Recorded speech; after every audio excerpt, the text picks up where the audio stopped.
Regardez-la, très attentivement, car personne ne peut expliquer ce qui est arrivé à Cardi B. Be involved. Y'all want to be involved so bad, but nobody asked me about them gift. What's good? Regardez l'autre hôte. Because I'm gonna be honest with you. Take the gift cards. Notez comment il clappe 3 fois. Et c'est comme si rien ne s'était passé. Take the gift cards. Take the gift cards. Take the gift cards. Yeah, because they might put, what's that thing that was going around in the... Internet a beaucoup de questions à poser lorsque ce clip a été diffusé pour la première fois. He didn't move, blink or nothing. Notez comment le présentateur change soudainement lorsqu'elle dit « Saint-Esprit ». Yes, like they say in Catholic schools, leave room for the Holy Ghost.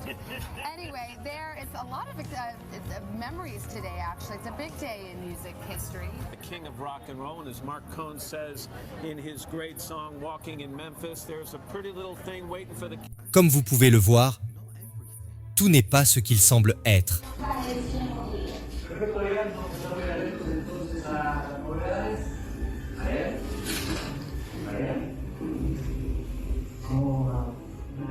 Mais voici la grande question. À votre avis, quelle est la raison pour laquelle toutes ces célébrités se figent en direct à la télévision? Je n'ai pas de réponse. C'est pourquoi je vous le demande.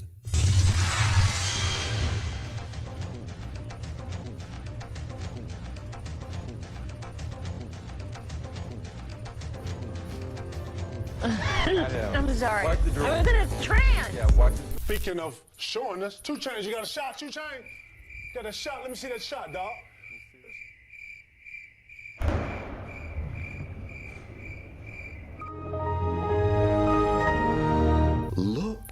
Regardez la tête de cette journaliste quand Hillary Clinton a fait quelque chose d'inattendu.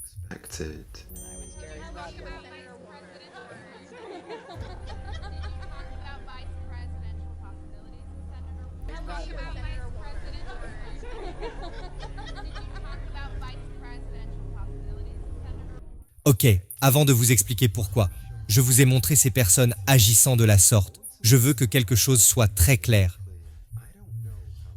Je ne sais pas combien de ces célébrités se mettent en scène juste pour nous faire parler. Ou combien d'entre elles sont simplement un peu excentriques dans leur personnalité. Ou peut-être que c'est vraiment ce que l'autre côté d'Internet affirme. Peut-être que quelque chose de plus important se passe sous la surface. Mais ce que je sais, c'est que les gens doivent cesser de nous traiter, nous les chrétiens, de fous et d'irrationnels. Simplement parce que nous plaçons notre foi dans le Seigneur Jésus-Christ. Et parce que nous croyons au récit de la Bible. Alors pourquoi vous ai-je montré ces gens? La vérité est que les gens du monde qui ne croient pas en Jésus et qui ne croient pas aux histoires de la Bible sont souvent beaucoup plus inhabituels et instables à bien des égards. Savez-vous que dans la Bible, il y avait un homme très célèbre qui a complètement perdu la tête parce qu'il se croyait meilleur que Dieu. Le roi Nebuchadnezzar était probablement l'homme le plus puissant de la planète à une époque. Il a passé 35 ans de sa vie à conquérir le monde. Et au moment où nous le rencontrons, il venait de créer le premier empire du monde. Et le gars, il était fier de lui-même.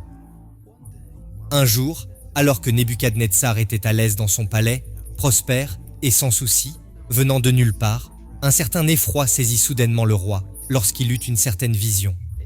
Dans cette vision, le roi Nebuchadnezzar voit un arbre immense, un arbre tellement grand qu'il atteint le ciel, si impressionnant qu'il est visible du reste de la terre. Cet arbre, pas comme les autres, donnait de l'ombre aux animaux, et toutes les créatures de la terre se nourrissaient de ses fruits. Mais voici ce qui a mis Nebuchadnezzar mal à l'aise.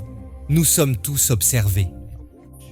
Un observateur, ou un ange, est descendu du ciel et a commencé à couper les branches, les feuilles, les fruits, et finalement l'arbre tout entier.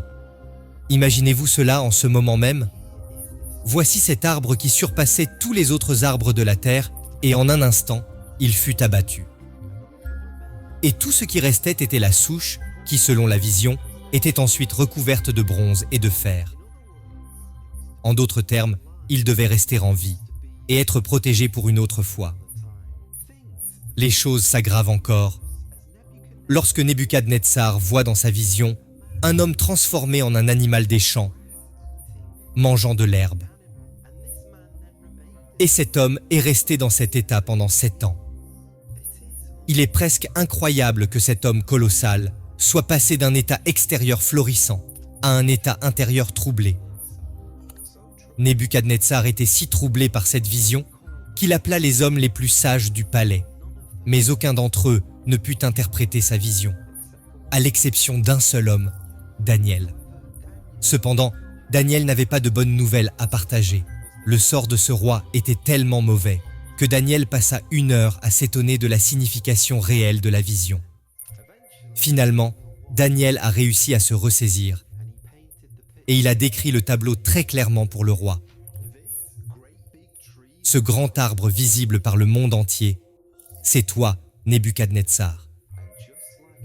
Et comme dans la vision, Dieu va te secouer de ce trône d'or. Et il va te faire manger de l'herbe comme un animal.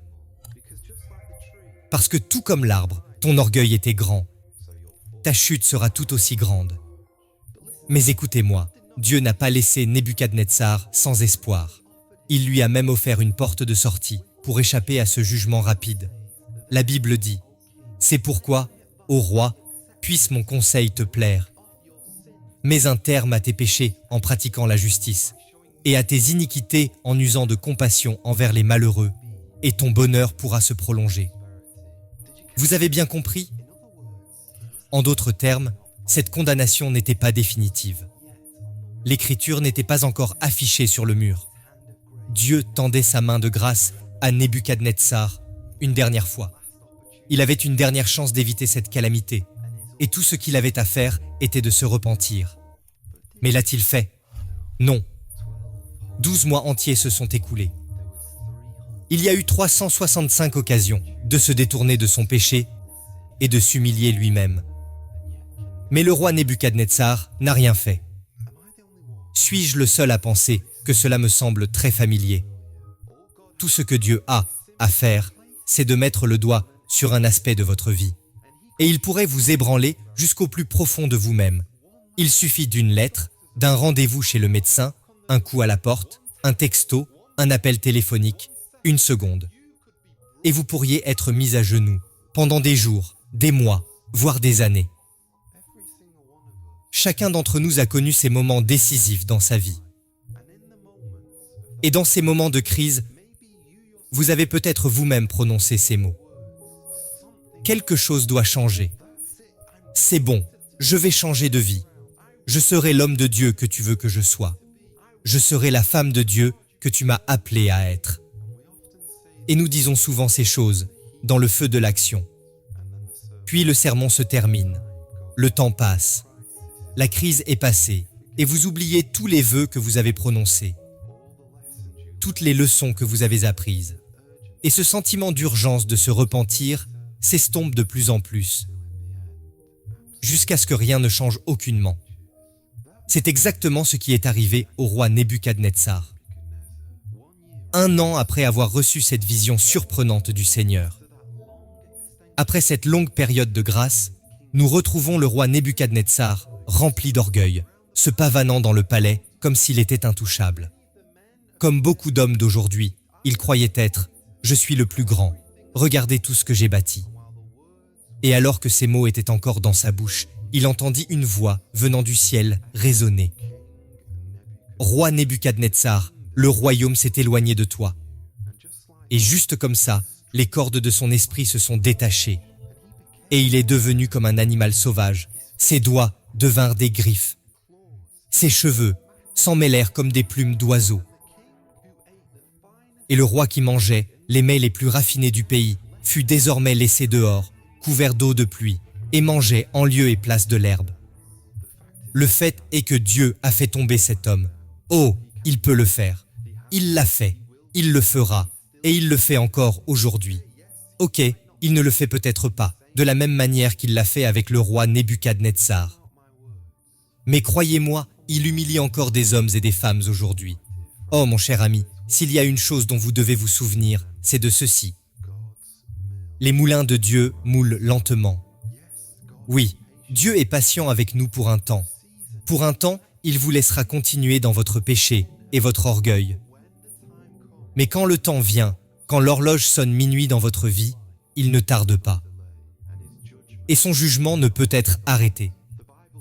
La Bible dit « Mon esprit ne contestera pas toujours avec l'homme. » Je ne veux pas dire de bêtises. Mais comme je l'ai dit, je me demande si Dieu n'est pas en train de s'occuper de vous. Parce que pour quelqu'un aujourd'hui, c'est très probablement la fin de la ligne. Il pourrait bien s'agir de votre dernière chance, votre dernier appel. Vous avez entendu Dieu vous parler de nombreuses fois auparavant, mais vous avez tardé. Savez-vous que ce n'était pas la première fois que Dieu parlait à Nebuchadnezzar? Dieu a essayé de l'atteindre plusieurs fois avant cette occasion. Mais à chaque fois, la voix de Dieu était de plus en plus silencieuse aux oreilles de Nebuchadnezzar. Je vous repose donc la question. Tout comme Nebuchadnezzar, avez-vous entendu Dieu vous appeler plusieurs fois auparavant, mais vous tardez? Te souviens-tu de la première fois où tu as réalisé que si tu mourais ce soir, tu seras séparé de Dieu pour toute l'éternité? Te souviens-tu de la première fois où tu as compris que tu étais pécheur, que tu es coupable, que tu es condamné devant le Dieu saint, devant lequel tu te tiendras un jour pour rendre des comptes? N'as-tu pas pleuré lorsque tu as entendu le message de la croix pour la première fois? Que bien que tu aies fait le mal, que tu aies fait tant d'erreurs dans la vie, et que tu aies péché si gravement, il y avait quelqu'un qui t'aimait assez pour mourir à ta place et payer la dette de ton péché avec son propre sang, pour que tu puisses être pardonné?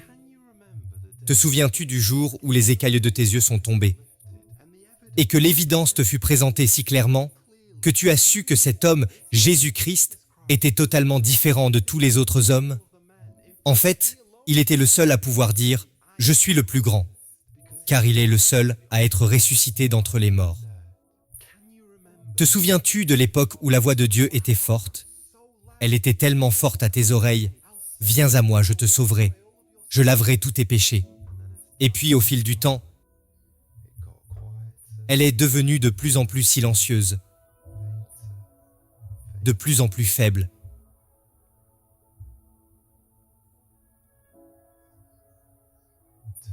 Jusqu'à ce que tu ne l'entendes plus du tout. Je ne sais pas ce que Dieu t'appelle à faire en ce moment. Que tu viennes à la croix pour la énième fois, et tout comme Nebuchadnezzar, tu as besoin de te repentir. Parce que le savez-vous, notre histoire a une fin heureuse. Personne n'est allé trop loin, pas même le roi Nebuchadnezzar. Parce qu'une fois les 7 années écoulées, il s'est rendu compte de l'erreur de sa conduite, il s'est humilié et il a finalement été rétabli sur le trône.